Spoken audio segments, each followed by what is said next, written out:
Pasca Vicky Prasetyo bersama tim kuasa hukum gembar-gembor soal adanya surat penghentian penyidikan perkara atau SP3 terkait laporan Angel Elga tentang dugaan pengeroyokan dan memasuki perkarangan tanpa izin seakan menambah babak baru perseteruan mantan suami istri ini. Iya, betapa tidak. Setelah Vicky merasa lega mengantongi surat SP3, Angel Elga, mantan istrinya yang juga menjadi seterunya, angkat bicara dan menuding jika Vicky telah berbohong terkait surat SP3 tersebut. Menurut Angel, surat tersebut bukanlah surat SP3 seperti yang diungkapkan Vicky bersama tim kuasa hukumnya, melainkan surat pencabutan laporan terhadap kasus yang dilaporkannya itu. Lantas, apa yang mendasari Angel mencabut laporan tersebut? Benarkah Angel pun kembali melaporkan Vicky dengan sangkaan yang lebih berat?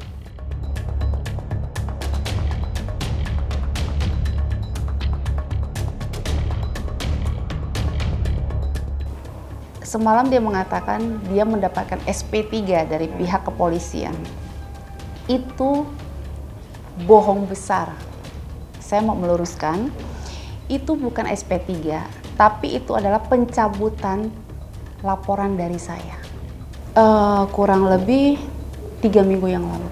Dia sodorkan itu dia berbohong, ini SP3 dari pihak kepolisian. Itu bukan SP3, itu adalah surat cabutan dari saya yang dikirim oleh pihak kepolisian memberitahukan bahwa Angel Elga sudah mencabut.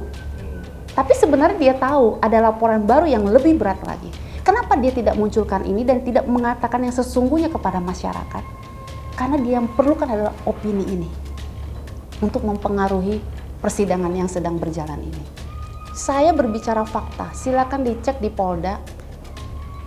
Iya kan, apa yang saya bicarakan ini benar nggak? Kalau memang mereka bilang itu surat SP3, harusnya tunjukin dong.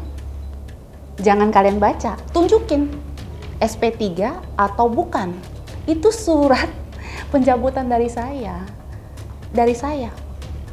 Lalu dikeluarkan oleh pihak kepolisian. Polisi pun saya rasa tidak bisa main cabut aja kalau bukan dari saya.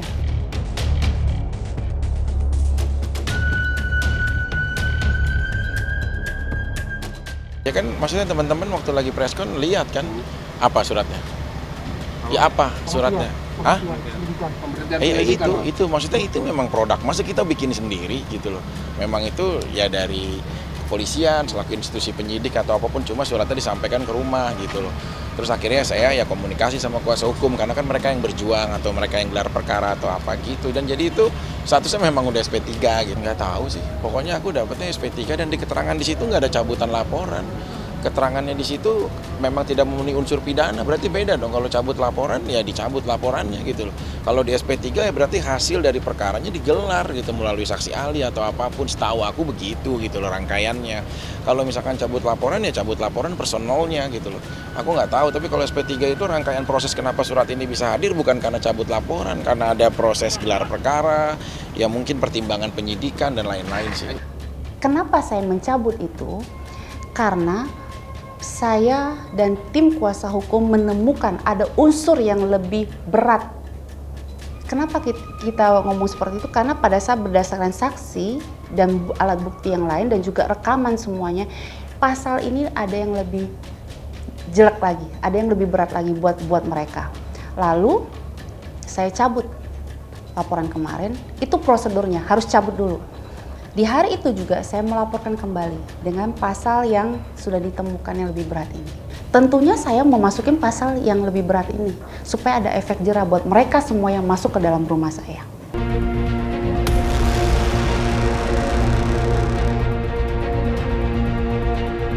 Angel Elga juga menepis tudingan kuasa hukum dari keluarga Vicky Prasetyo yang menyebut dirinya telah 2 kali mangkir dari pemanggilan pihak kepolisian.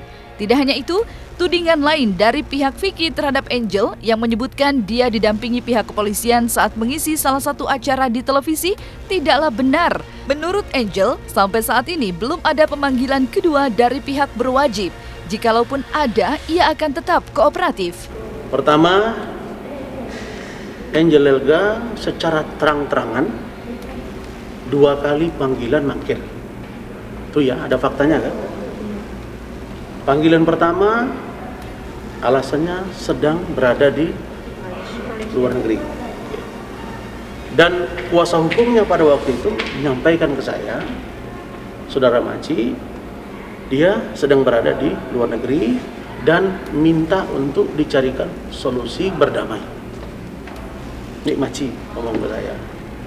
Saya tanya Vicky sama Baby. Mereka mengatakan tidak mau damai. Ingin lanjut proses ini. Oke. Dia bilang saya mangkir, padahal tidak ada panggilan kedua. Sebelumnya sudah saya serahkan bukti kepada pihak kepolisian. Kenapa saya tidak bicara di media? Karena saya tahu pasti mereka akan pelintirin lagi. Silakan dicek, apakah saya mangkir, apakah saya sudah menyerahkan semua bukti-bukti itu, sudah saya serahkan. Karena apa yang saya bicarakan itu semuanya by bukti. Saya rasa ini bukan rahasia umum kok. Dan saya sudah kooperatif, karena saya tidak mau huru-hara menanggapi mereka, ya saya diam aja. Tapi apa? Diputerbalikan lagi kan, dibilang saya lagi syuting, bukannya datang di pihak kepolisian, saya mangkir, malah saya dibawa polisi, malah saya didampingi polisi. Nah ini kan fitnah lagi nih. Padahal itu kan bukan pihak kepolisian dan itu adalah manajer saya. Ini yang bikin ramai kan dari pihak sana. Seminggu bisa 3 kali untuk preskon. Tujuannya untuk apa? Memang tujuannya untuk pengalihan isu yang dia lagi jalankan sekarang masih dalam terdakwa. Kan sebentar lagi mau vonis nih. Makanya dia menciptakan pengalihan isu ini kan mulai dari lapor balik saya, ya kan. Nah, begitu laporan balik saya ini dia lakukan dan saya juga sudah menyerahkan semua bukti-bukti kepada pihak kepolisi, lalu dia bohong. Pihak mengatakan bahwa saya mangkir lah, saya dipanggil paksa oleh pihak kepolisian lah waktu saya lagi syuting gitu kan. Ini kan semua kebohongan. Itu sebenarnya manajer saya, bukan pihak kepolisian. Ya, kalau sampai mereka bisa membuktikan itu pihak kepolisian, saya tantang mereka. Itu adalah manajer saya loh. Itu mobilnya manajer saya loh. Gitu. Jadi hati-hati.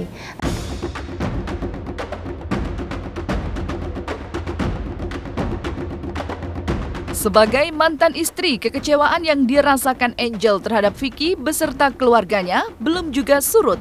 Bahkan ketika pihak Vicky berusaha untuk menawarkan perdamaian, Angel justru pada keputusannya yang tidak ingin berdamai dengan Vicky. Sementara itu, laporan Angel tentang dugaan pencemaran nama baik yang mana Vicky sebagai tersangka saat ini masih terus berjalan. Lantas, apa pesan Angel untuk Vicky, mantan suaminya itu? Coba kalian perhatikan, ini kan pengacara dia banyak nih. Pengacara sini berbicara beda, pengacara sini ngomongnya beda. Yang di sini mengatakan Angel Elga dan kuasa hukum ingin berdamai kepada kami. Ya, satu, ini sudah kebohongan nih. Ini kuasa hukumnya berbicara lagi. Saya menelpon teman kerabat dekatnya Angel Elga. Saya minta tolong disampaikan kepada Angel Elga untuk bisa saya traktir minum, silaturahmi untuk membicarakan apa ada nggak peluang untuk berdamai. Ya, ini kebohongan, ini benar nih.